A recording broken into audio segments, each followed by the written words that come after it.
They were an unlikely group that spanned across the country and formed what is now considered the supergroup of the century. A celestial shaman, a serotonin-deprived drummer, I need to do drums! a sex-rampant sociopath, You're not a cop, right? and one frightened Canadian. Is this on?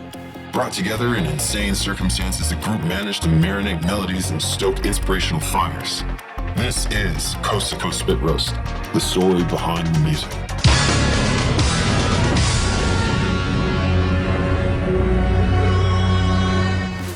They were four musicians that many would consider incompatible from the start. But like an old wooden ship, the magic to this team was founded in their diversity. My name is Jeff Updike. Yes, I get called Updike a lot. I don't care. Yes, I'm Riley Miller, aka Sky Mills, the Canadian. Hey brother, I'm Kevin Immersion, aka DJ Kevy D.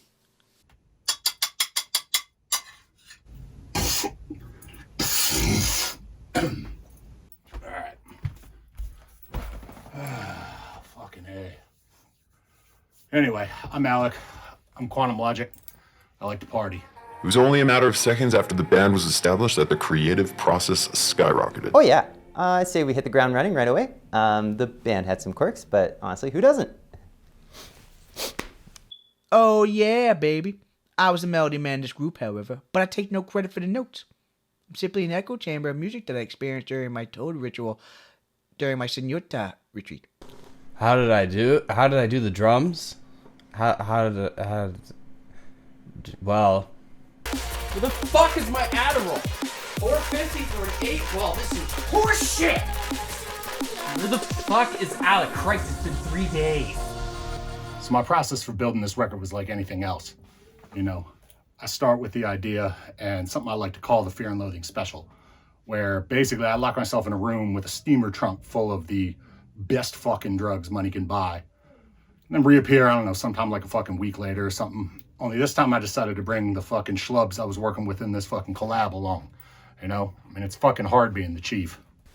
Yeah, we were throwing ideas at the wall right away. Alec was actually throwing things at the wall, but he told me not to question his methods. The guy seemed unfazed by it, but I think it was around day 5 of Alec standing in his room, strobing the lights in his underpants, screaming on Zoom, that I started to get a little worried.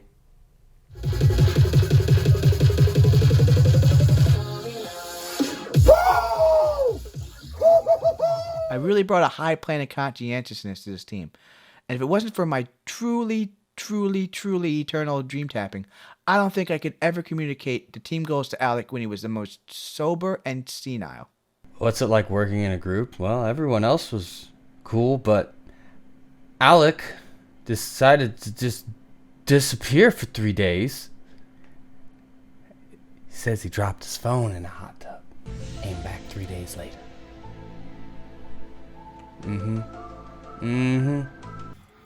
So basically, once I came back from that creative incubator I was in, fucking phoneless and pruned like a motherfucker, I knew exactly what I had to fucking do to mix and master this tune. It fucking comes to me in like instant inspiration. It's my fucking pure genius. It's fucking, unbelievable. None of these motherfuckers, none of these schlubs in this fucking group have that shit. It's me. It's on me. What's she do for you? What's up, sweetheart? In all seriousness, here's how we made the song. So we have this synth that starts off at the beginning that was split up into multiple layers because we wanted to bend the notes independent of each other into the next note of the chord, and then we sampled it down into one stem and just let it run. And then we took that same sample and we used it to vocode the vocals as well, and then we also threw it into another simpler here and automated the playhead. And had an arpeggiator in front of it so that each time that the arpeggiator triggered, it would be in the right spot for the chord changes. And then while that's going on, we also have some drums up here with some Foley layers that are turned into rhythmic elements. And then the drums as a whole sound like this.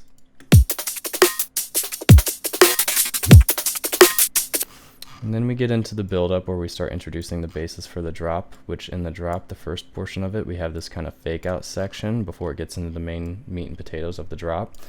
The drop, which you'll hear, it's mostly just FM basses with a lot of distortion that we resampled.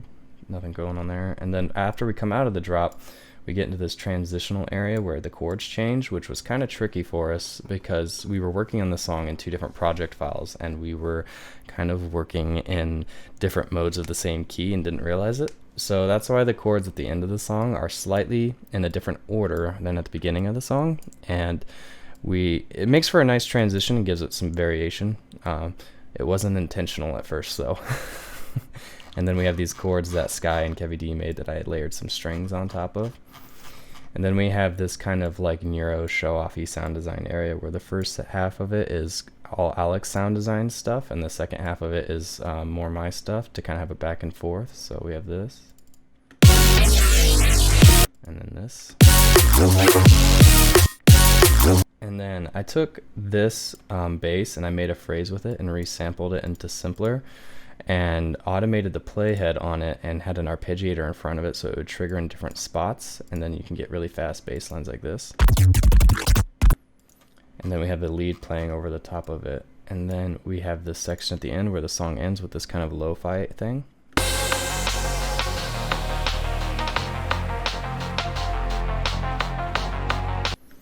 And there's some other things going on in there, but I try to cover all the interesting bits. But yeah, that's how we made it. Yeah, all seriousness, this was a lot of fun working on the project, and huge shout out to Alec, Jeff, and Kevin for all the work that they did on the track. Definitely learned a lot, and those guys are wizards at what they do. Big thanks to Jake, Tasha, Zach, and Nick for jumping on board to help out with the Band of Insanity. It was an awesome concept, and I look forward to tossing my name in the hat if this thing comes around again. Thanks. Yeah, fine. I'm coming back. I'm fucking finish the interview. Oh, shit. You guys weren't rolling on that, right? Here. Go buy yourself fucking something nice. You didn't see shit. I mean, I'm a fucking legend. Ask any fucking bass music producer in the industry about me. See what the fuck it is they say. Next time you see Alec, smack him right in the fucking face.